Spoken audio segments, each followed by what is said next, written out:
It's Thursday, February 16th. This is The Gateway. I'm Wayne Pratt. Missouri Republicans are expecting competitive primaries for statewide offices next year. Some party officials believe it's a natural consequence of dominating the state's political scene. I think keeping the disagreement on the issues, I think, is fine. I think it's good. It allows people to choose between different visions, but I hope we can keep it focused on issues and what it is we want to present to the people of the state. Coming up, St. Louis Public Radio's Jason Rosenbaum examines whether a vibrant primary season can hurt the Missouri GOP's general election hopes. St. Louis NAACP leaders are supporting legislation to compensate people wrongfully convicted of crimes. As St. Louis Public Radio's Chad Davis reports, the calls come after a judge released Lamar Johnson, who spent nearly 30 years in prison for a murder he did not commit. A St. Louis judge released Johnson from prison on Tuesday, but he's ineligible for state compensation because he wasn't cleared by DNA evidence. St. Louis NAACP President Adolphus Pruitt says Missouri should change that. He says state lawmakers need to pass a law that would pay people like Johnson after they are cleared of all charges and released from prison. The world has changed so much around him since then. Thank God he has family and relatives that are going to help him. But the bottom line is, as an adult, he shouldn't have to rely on other folks. The state should be held responsible for it. Pruitt also says state lawmakers need to pass measures that would hold police accountable if they coerce confessions that lead to people being wrongfully convicted. I'm Chad Davis, St. Louis Public Radio. Black lawmakers and community leaders are calling several pieces of legislation in Jefferson City, quote, blatant racism. The Missouri Independent reports roughly 100 people rallied at the Missouri State Capitol yesterday to show opposition to bills that would expand state control of the St. Louis prosecutor and police. They say the efforts are part of a move to target cities with significant black populations. Proposals in Jefferson City would return St. Louis police to state control.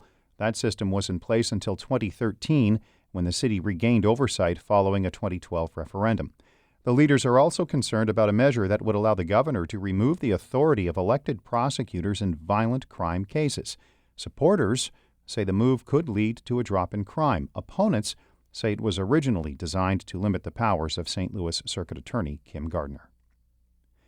Illinois Governor J.B. Pritzker will visit a Metro East preschool today as he launches a tour to support his call for a $250 million investment in early childhood education and child care in the state.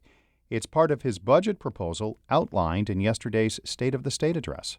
The long-term investment that has the greatest return for taxpayers with the most positive social and economic impact that I have ever come to you with. It's called Smart Start Illinois, and it will make our state the best place in the nation to raise young children. The 4-year plan would include universal preschool for 3- and 4-year-olds, pay raises for child care workers, and an expansion of home visits.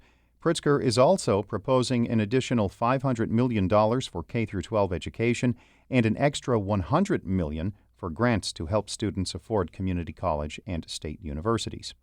At least one Metro East legislator is supporting Pritzker's budget priorities. St. Louis Public Radio's Will Bauer has more on Swansea Democrat Jay Hoffman's reaction to the State of the State speech.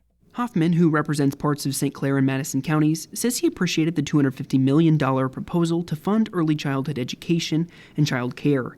The governor also proposed investments in higher education and infrastructure. Hoffman says he welcomes those, and yet another proposed budget that's balanced. Talking about budgets is kind of dry and kind of boring, but really it is establishing our priorities for our state, not only the next fiscal year, but also long term. Now Hoffman looks forward to state lawmakers sorting out their priorities over the coming months. The session is expected to wrap up in the middle of May. In Springfield, I'm Will Bauer, St. Louis Public Radio. The St. Louis Symphony Orchestra will perform at various venues throughout St. Louis next season, including Stiefel Theater. As St. Louis Public Radio's Jeremy Goodwin reports, the temporary arrangements are needed while Powell Hall undergoes a $100 million renovation. The St. Louis Symphony will perform most of its classical concerts next season at the relatively cozy Two Hill Performing Arts Center. When the orchestra plays along with a film or interprets the work of pop artists, it'll more frequently do that at the larger Stiefel Theater. Unity Cull is the orchestra's vice president of marketing. She says they're working to lure pandemic-weary patrons back to concerts, and playing new places could help. We are looking at this as an opportunity for audience development, to be in the community, to perform in different venues, to meet more people where they are. Orchestra leaders say the construction at Powell Hall could be complete in time for concerts to resume there in spring 2025. I'm Jeremy Goodwin, St. Louis Public Radio.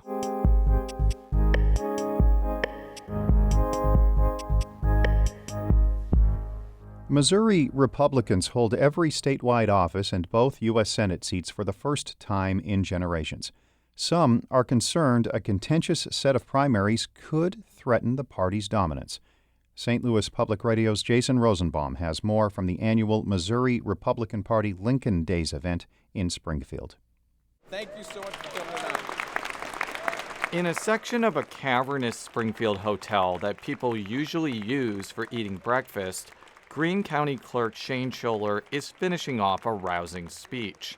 In front of friends, family, and political supporters, Scholler just announced he's running for Secretary of State in 2024.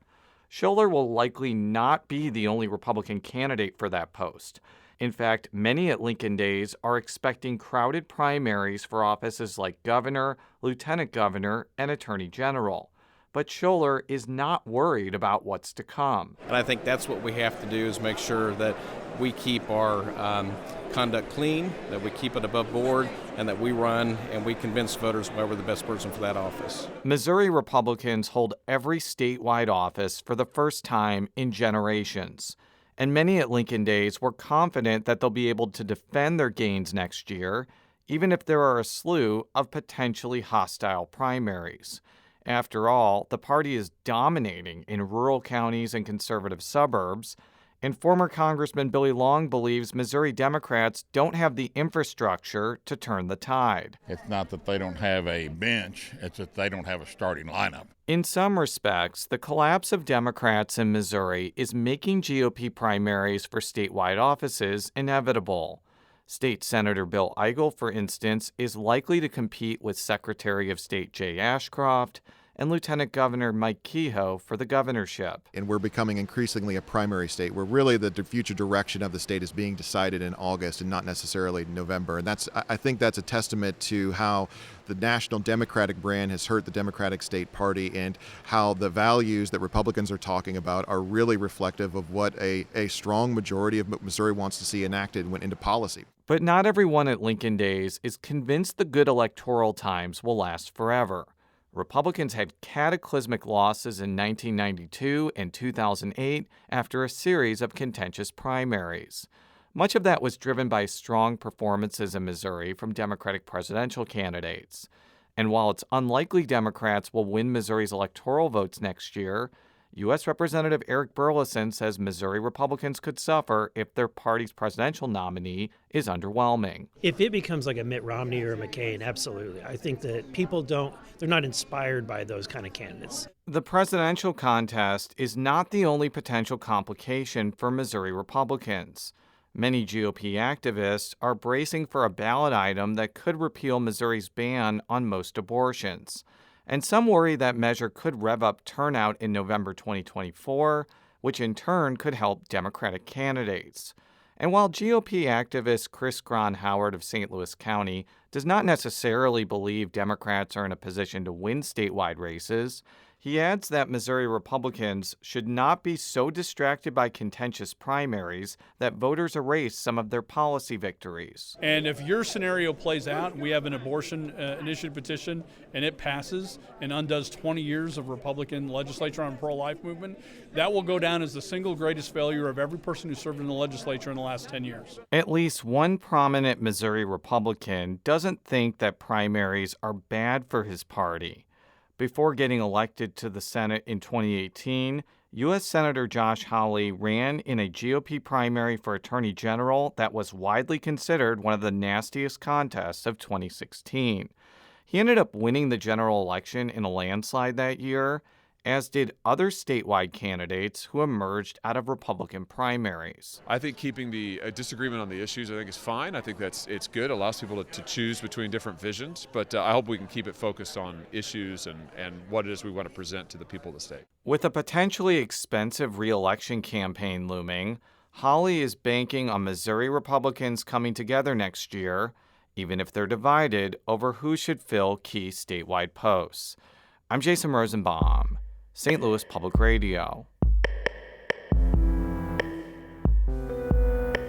Our Fred Ehrlich edited that report. Before wrapping up, thousands of football fans lined Kansas City streets yesterday afternoon for the Chiefs' Super Bowl victory parade. That includes Ashlyn Vaughn and Sammy Vanzanti, who cannot contain their excitement when they got close to the game's MVP, Patrick Mahomes. Patrick came right in front of us, and then he was you came up and then he like touched it. If you couldn't make that out, at the end, they were thrilled that Mahomes actually touched their hands.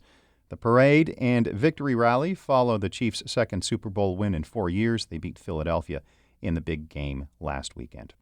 The Gateway is a production of St. Louis Public Radio, a listener-supported service of the University of Missouri St. Louis. Music by Ryan McNeely of Adult Fur.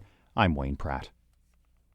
Support comes from the Missouri Forest Products Association, committed to conservation and careful management of the state's forests to make them more resilient and better habitats for wildlife. ChooseWood.com.